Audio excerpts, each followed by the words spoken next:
Imagine a world where you could do anything that you wanted and you get paid the same thing as somebody else doing a completely different job somewhere else. Well, that's what I'm going to talk about in today's video, where I'm going to be looking at some of the best jobs and some of the worst ones and rank them based on whether or not they really are a dream job or if they're not. And a lot of this is going to be based off of my opinion. I have certain ideas of what makes a good job and ideas about what makes a bad job. It doesn't mean that it has to be your dream job, but it is my opinion on a dream job. If you enjoy this video, please be sure to give it a like and subscribe down below. But without further ado, let's jump right in. Food stalker. Now, I know what you guys are thinking, but to me, this is actually probably like one of the best jobs that I could ever do, you know? And the reason for that is just because I think it's so monotonous and so easy, and yet I find it super fulfilling. I used to work at Dillon's for a little bit, and I used to be a bagger boy for them. And one day, one of the produce guys called out, so they asked me to go fill in over there. And mind you, this was my first job. This is like first month of ever working, right? And I'm just putting up like vegetables onto the shelf, and it's super easy. They told me I could plug in my earbuds and just, put them in their homes. And whole time I was just helping people find different produces. They were asking like where the avocados are, and I didn't even know where they were. I just remembered from all the times I went shopping with my mom, But basically, in my opinion, like the highest two tiers of this one are if you could become the cereal stalker or the produce stalker. Just because that I think it's so easy. If all you have to do is plug in some earbuds and put the items on the shelf, ain't no one bothering me. Like, what do you mean? I think I'm definitely gonna have to put this up on the if it's livable tier, because this is as best as it comes. The only reason why more people probably aren't food stalkers is literally just because it doesn't pay very well. It's pretty reasonable that it doesn't pay that well. It's a super easy job, but man, is it a fun one. Professional esports player.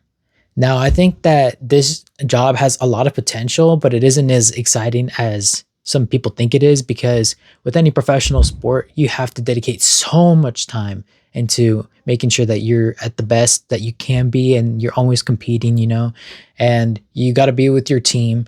A lot of these people, these guys spend more hours with their teammates than regular people like you and me spend with our coworkers, because at least there, we're allowed to just dial in and clock out. But these professional esports players, a lot of them are usually on teams of like 5, and they got to be practicing their teamwork and their likability for each other, and make sure that they're working as best as they can as a unit.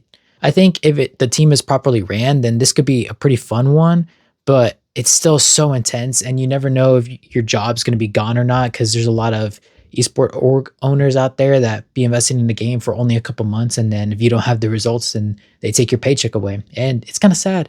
But is it still a pretty cool job to think about? Yeah, but I think I'm probably gonna have to put it in the if I only had me tier, just because it really limits how much stuff you can do outside of the game, because you're pouring in so many hours into it. But definitely deserves a spot in the tier list. Restaurant server. Now, this is probably my first one that I'm going to say is not going to be on the positive side of this tier list. The reason for that is just because I've worked in a restaurant before, and being a server is so stressful. You never know if the people you're going to serve are going to be mean, or if they're going to be really nice, or if they're just going to be indifferent. And then also the culture in restaurants is so crazy.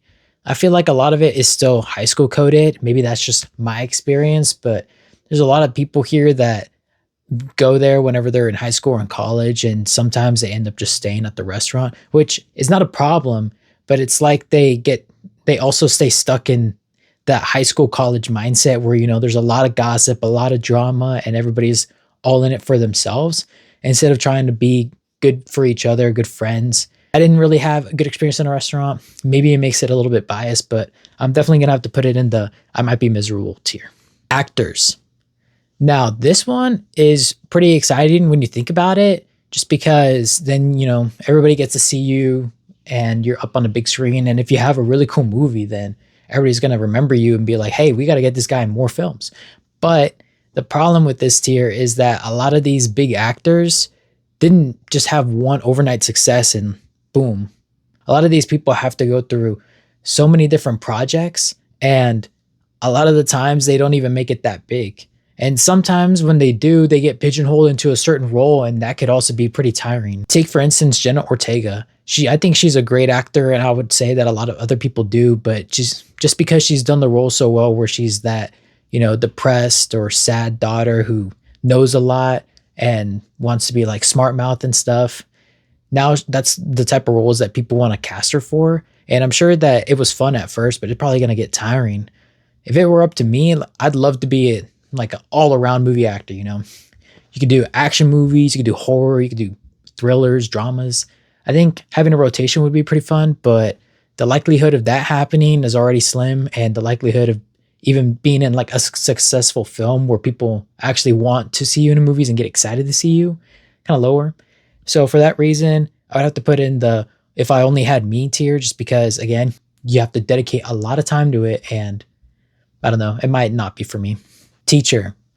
Now, I've always really enjoyed teaching, and I think it's a thing a lot of people around me say that too, where they say, "Oh, I really wish that I could have become a teacher, but the pay is just not worth it." And it's kind of sucks because I feel like that's true for a lot of people. Teaching is kind of fun, especially when you're the person in the room that knows something and you get to show someone else and they get excited about it.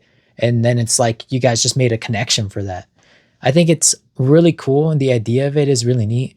And just being able to help out that next generation of kids, because a lot of it's probably going to be in like high school, middle school, where their cognitive stages are still developing. It's really cool to say I had an impact on that person's life and see where they end up. It just sucks that the teachers nowadays aren't appreciated as much as they should be. Maybe that's a conversation for another day, but because of that, I'd have to put it in the if it's a livable, because I do think that the idea of it is really good, but it has to change for more people to want to be in that field and for it to be worth it. An engineer. Now, I think for this one, it really depends on I really think it depends on what company you work for and the type of job that you're doing, because there's a lot of different types of engineers out there. For me, I'm studying mechanical engineering, and so I kind of get access to a lot of like the basic ones. And if I go into a specific field and develop those specific skills that they need, then I could probably go into more niche ones. But right now I'm just kind of like a jack of all trades. So people aren't just going to throw me into like petroleum because I don't really know a whole lot about that. The idea of it is still kind of cool. It just depends on the type of work I'm doing. I've worked in a few aviation companies, and so I'd say that it's kind of cool, but I'm not huge into planes, so it's kind of hard for me to rank it. I do think that the idea of being able to fix something and make it work for the better is really nice, but the flexibility and the projects that I want to work on just don't really suit the real world, because it doesn't work as I wish it intended to. And for that reason, I'm going to have to put it in the let me see the pay, just because some engineering firms are a lot more strict and care a lot more about like what you're doing per minute, where some of the other ones are a little bit more relaxed and they trust you to get your work done. This is the difference between working at like a Lockheed versus like a private engineering firm in your city. Accountant. Now, I'm not the biggest business guy, I think a lot of it is not for me. And that's just because the professionalism, I don't really appreciate the having to learn all this business lingo, looking at the statistics of it all. It doesn't really suit me. I know it's important to help businesses stay alive and run, but And the accounting part of it is just the person who makes sure that everything is being filed correctly, all the numbers match up, or at least that's what I think it is. And I don't know, I feel like that's the most boring part of business that there can be. And so for that reason, I'm not going to rank it very highly. I have some friends who are going into accounting that actually enjoy it. And for them, I say, that's awesome. Sometimes there's going to be jobs out there that maybe don't fit you necessarily, but somebody in the world somewhere is saying that I wish that I could do that, because that's what floats their boat, As far as me, that is not the case. And so for that reason, I'm definitely going to have to put it in the I might be miserable tier, especially if you're locked in a cubicle all day and all you're doing is staring at numbers and don't even get a break.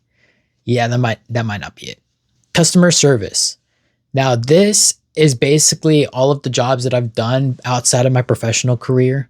All of the stuff in my professional career have been internships, but outside of that, I've worked retail, And let me tell you, customer service is really up or down. Sometimes you'll have great days where, you don't have a whole lot of people. People aren't very mad at you and they just come in, they're really respectful and you get your job done. But there are other days where people really had a bad moment and now they're wanting to take it out on the first person they see. And unfortunately, you're the one behind the service desk or you're the one helping them in the aisles. And they just get super frustrated because you don't understand what they're saying because they're talking at a million miles per hour about some topic that you don't even know nothing about. And they expect you to know the answers, even though you're only 18 years old and they're 40.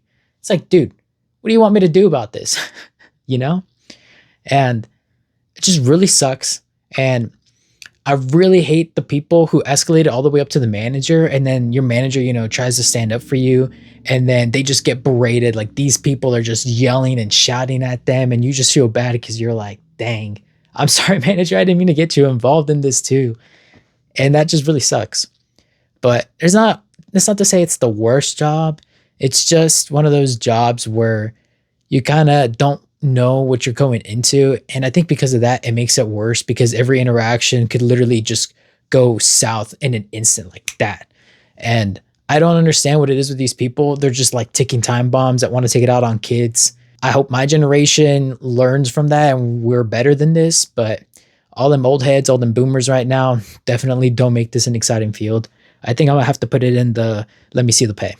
Doctors/nurses. The medical field, I salute all of those people that work in it, but it's not for me. The biggest reason for that is just because I don't do well with blood or injuries.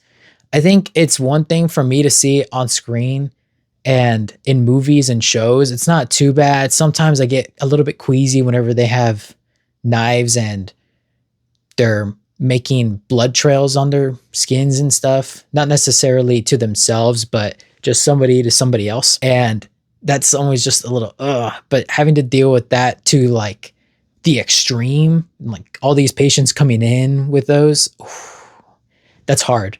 And not knowing exactly what's wrong with somebody, having to be educated up on everything that there is to treat someone and make sure that you get them the best help. Oh my God, that sounds so stressful.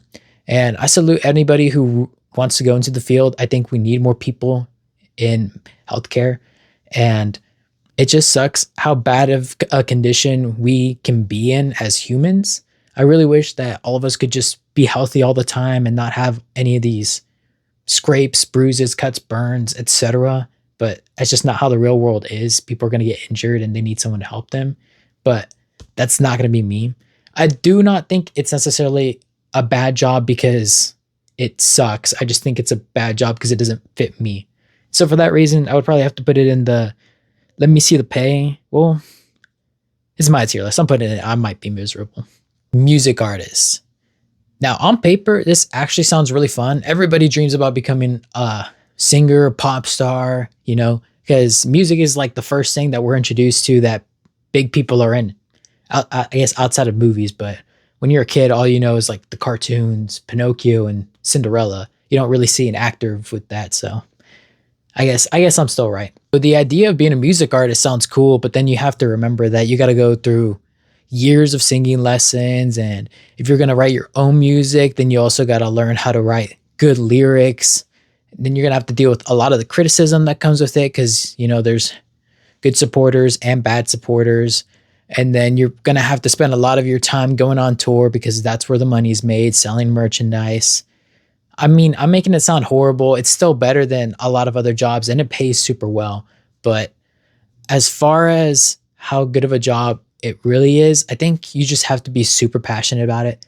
I love music and the idea of making music is awesome, but I don't think I could handle it if people didn't appreciate it if people didn't appreciate the music that I made just because I'm so passionate about it. It would kind of actually hurt my feelings. And I do a good job of not really caring what people think, good and bad. But if it were music, man, I might take that personally. So for that reason, I'm gonna have to put it in I might be miserable. I know there's a lot of good perks to it, but in my head, I'm just seeing the downsides and I'm just like, That about sums up my tier list. I think we ranked 11 jobs in the high and low, but Hopefully you guys enjoyed it. Thank you for sticking around if you made it to the end of the video. I hope you all have a great day and thank you for watching.